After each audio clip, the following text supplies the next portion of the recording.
Bon, mais ça commence bien.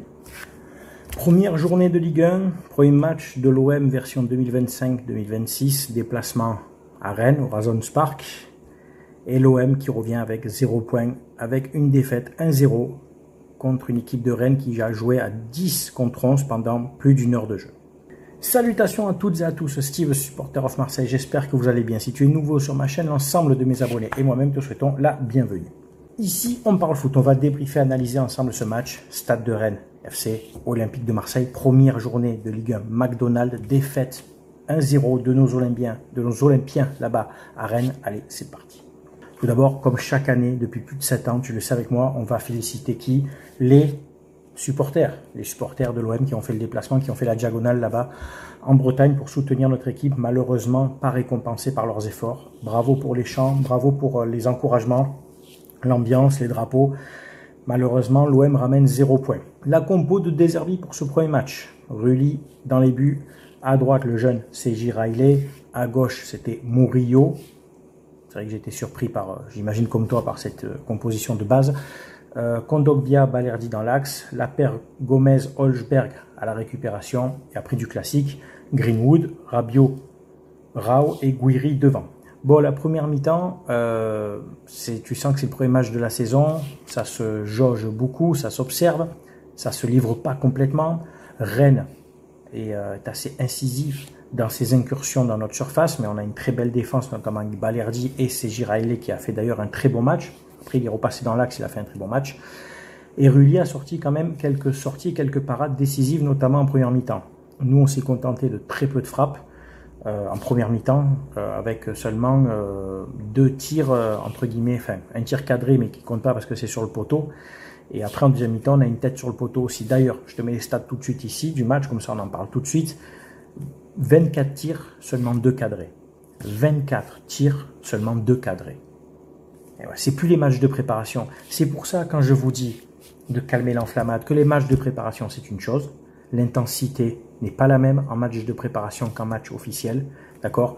Les équipes se donnent pas complètement à fond, tu le sais, que ce soit nous ou les adversaires, parce que tu vas pas te blesser avant un début de saison, ce sont des matchs de préparation, donc tu vas tranquille, tu joues sans pression non plus, parce que tu gagnes ou que tu perdes, ça change pas grand-chose, donc tu joues libéré, et c'est ce qui nous a manqué ce soir, c'est de jouer libéré. Surtout dans la dernière demi-heure où on a senti un OM qui était pas du tout inspiré. On ne trouvait pas la faille.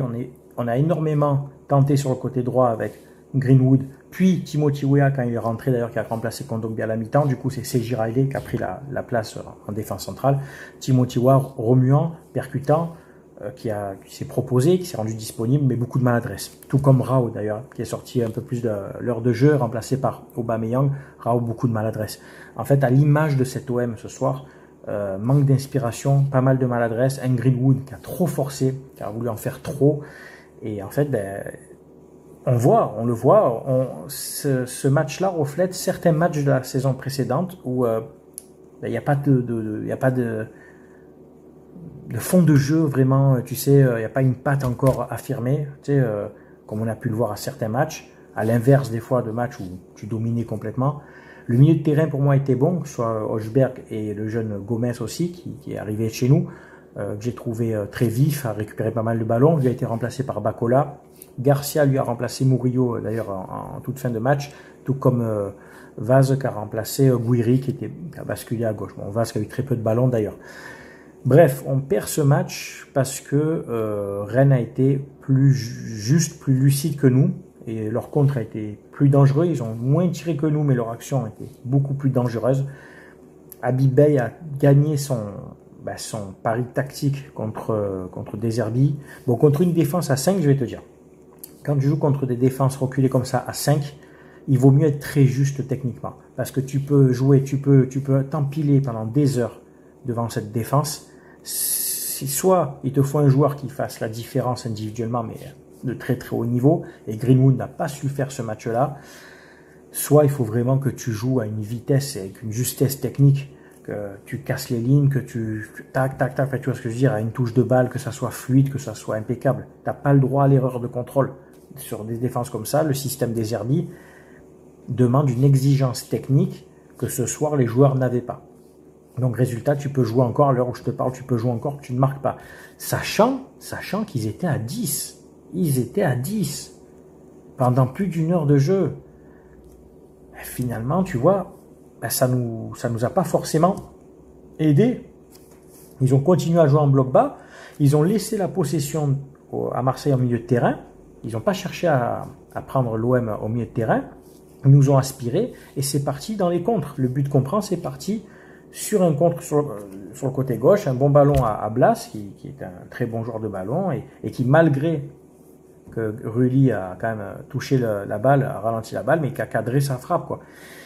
Donc le premier résultat est négatif en termes de points, mais en termes de prestations des joueurs. Ça va pas le faire. C'est que la première journée, on va pas s'affoler, certes, mais ça va pas le faire.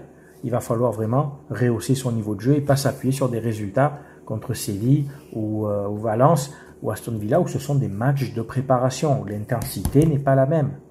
Et où surtout, tu n'as pas la pression du résultat.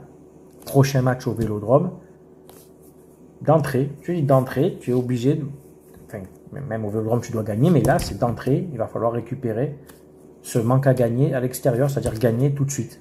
Faire gagner tout de suite au Vélodrome et gagner encore le prochain match à l'extérieur. Pour ceux qui me parlent de course au podium, elle commence dès la première journée. Ça commence maintenant. Parce que les points que tu perds maintenant, tu les pleures en fin de saison, on le sait comme d'habitude. Voilà. Rien à dire de plus au niveau de mes top flops. Les tops, je dirais Rudy, je dirais Riley, CJ Riley, Holzberg, j'ai beaucoup aimé. Après, j'ai aucun top offensivement, parce que quand tu ne marques pas de but, que tu produis rien, et c'est pas les dribbles ish de Greenwood, non, ça c'est pas pour moi, c'est pas du top. En flop, ben, je vais mettre Guiri, je vais mettre Greenwood aussi, et Rao. Voilà, les trois attaquants de base qui pour moi n'ont pas été bons, qui ont été maladroits, même s'il y a eu des frappes sur le poteau, des têtes sur le poteau de Murillo, mais l'attaque, je mets en flop l'attaque. Voilà, Aubameyang a eu très peu de temps de jeu, moins d'une demi-heure, il n'a pas eu beaucoup de ballons. Et Robinho Vaz non plus, donc je ne vais pas les inclure dans ce top et flop. Voilà. C'est à toi de donner ton avis, que tu sois supporter de l'OM, de Rennes ou de notre équipe, de donner ton analyse sur ce match. Je sais qu'on respecte bien entendu les avis de chacun. Voilà. C'est tout pour cette première vidéo, pour ce premier débrief de la saison. J'espère qu'il t'a plu. On se dit à très bientôt. Portez-vous bien. Passez un très bon week-end, c'est Estime. Supporter of Marseille. Ciao, ciao tout le monde.